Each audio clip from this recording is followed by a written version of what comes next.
short video about sex scandals in the tantric community. I'd like to look at it from a multi-dimensional perspective, a demonic perspective, and my own personal.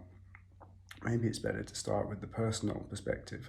So what I find within me is just before I go to teach workshops, there's a kind of a self-destructive behavior sets in that says, who the hell are you to teach this kind of knowledge? You don't deserve it, you're not worthy, and I just kind of want to drink a lot of alcohol, take cocaine, go to strip clubs, sleep with prostitutes, and watch pornography in order to just demolish and destroy myself so that I'm unable to teach this work. Fortunately, I don't do any of that. I just spend the day in bed, eating food, being celibate and self-restraint. But I can understand the enormous energy and desire and drive and all of the sins that we tap into around lust and guilt that unfortunately drive human nature and make men do crazy things, make us succumb to lust, almost kill ourselves for terrible reasons, and don't understand why the next day. If you're a man, you probably know exactly what I'm talking about, and if you're a woman, it's potentially why you don't really understand men all of the time.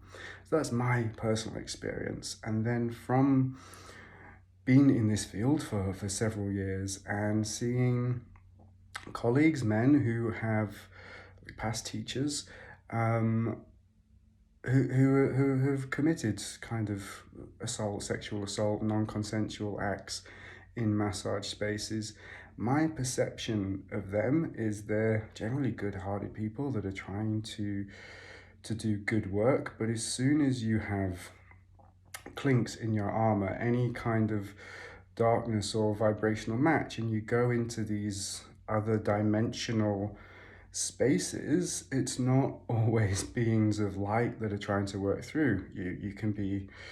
You can be misled, and then in those moments when you're really with an energy and you're working with an energy, and I think these guys just get confused and they're temporarily taken over by a darker energy, which is in relation to the client's potential desire for abuse or desire for rape, and that's what's being picked up on, and then their own weakness. Like, I'm not condemning it in any whatsoever, 110% wrong, but just this is my understanding of how these spaces occur, because in tantric work, in working with Kundalini, we're entering into higher dimensional spaces which are not fully in this density and are not fully in time, which comes to my third and final perspective, and I'm trying to keep this as brief as possible.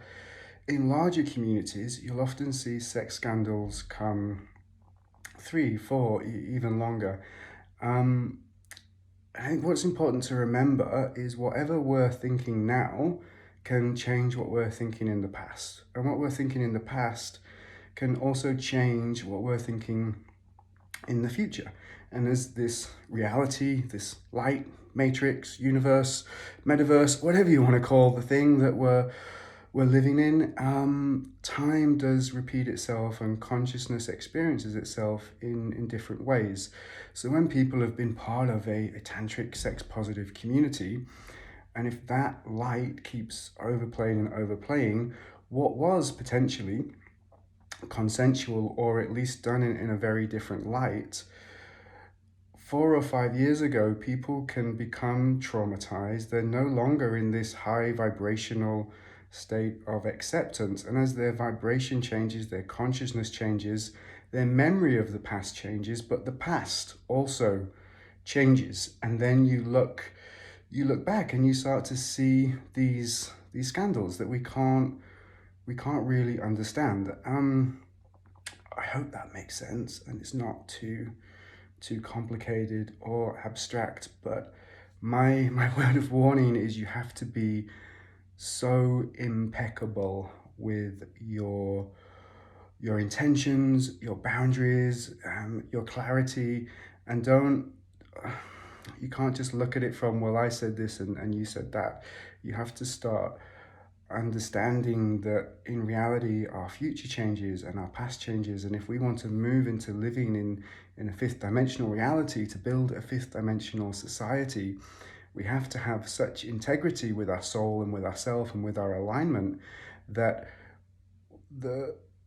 the core of who we are, the core of our actions, the intentions behind them, and the values don't change. But when we don't have complete integrity and complete alignment and being purity into our intentions and the energies that we're working with when we go into tantric and fifth dimensional spaces, that then it's very likely in 4 or 5 years everybody's going to have a completely different perception of what happened at that time and that space, because it's not in linear time and space in the same way that most of your other interactions are. And the first two are my personal experience.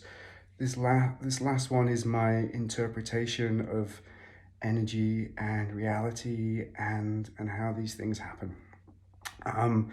Anyway, I hope it made sense, and I wish you a lovely day. Callie wishes you a lovely day. Bye.